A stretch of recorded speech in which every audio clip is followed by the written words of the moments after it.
let's think about Nico Rosberg. He's the World Championship leader. He's the man who's on pole position. But how much do we know about what's in his head?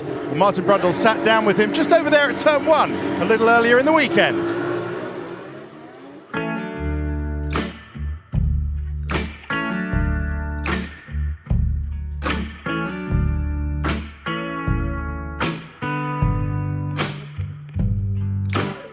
So every little twist and turn could affect the championship this year, including going down into Turn 1 here at the start. That is true, yes. The start here, Turn 1 and 2, is always very, very difficult. Because this corner to go down here together, a lot of things have happened here. Oh, there's 2 seats there, how convenient. Let's have a little go on those. Yes! Thank you very much, everyone. So Nico, it's June, and it's quite clear that either you or Lewis are going to win the World Championship. That sounds very good, but it's not that. I haven't accepted it like that yet. It's a great time. What are your strengths and weaknesses against Lewis, would you say? We know each other very, very well.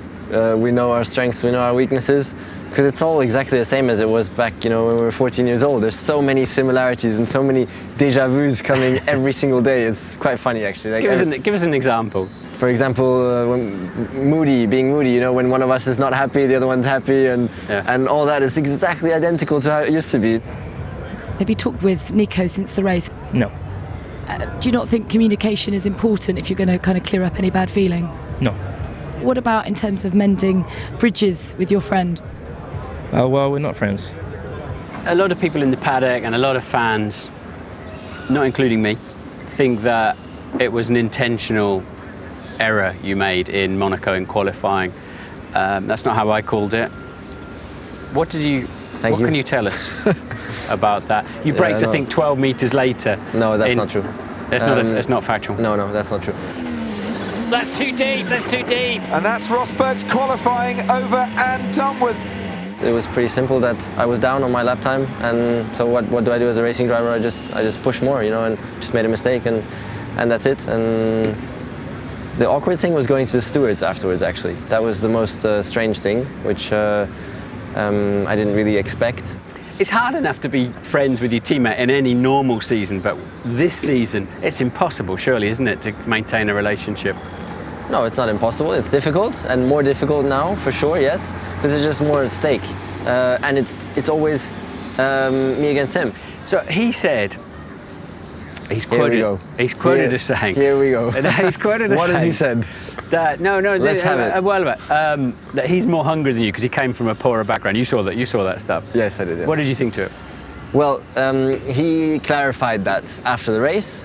And he said that it was turned around in the media, and that actually he was just talking about himself, thinking for himself that he had a lot of hunger because of his background, and that's it. And anyways, I know that he would not talk badly in that way about me, so I don't go into that stuff because I know that it's not real. 2 heads are better than 1 in setting up a racing car for the weekend, and you have to work together, but surely you're keeping a bit of information now. You have to keep information away from each other. Well, it can happen to me that my memory goes a bit bad, and I sometimes forget to mention something. It can happen. I haven't experienced this before in F1. To have a car where I know that if I go out, and if I do a good job, I'll win. And I've never had that before, and it's unbelievable. It's so cool. And it's been a bit sneaky, though, from time to time, hasn't it? Because Lewis used some extra power in Barcelona to defend against you. Is that a fact? Don't really want to go into those things.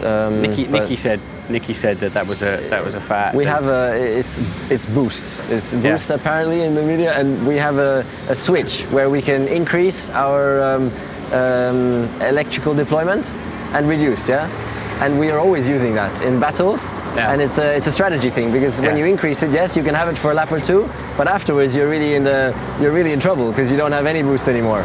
And so it's something that we use in battle, and it was also in Bahrain. We used it in Bahrain as well, and we'll use it again here in Montreal. It will be a very, very big thing here in Montreal, actually, because here you stop the electrical boost halfway down all the straights. So if you turn up the boost massively, it's a huge lap time benefit here on this track.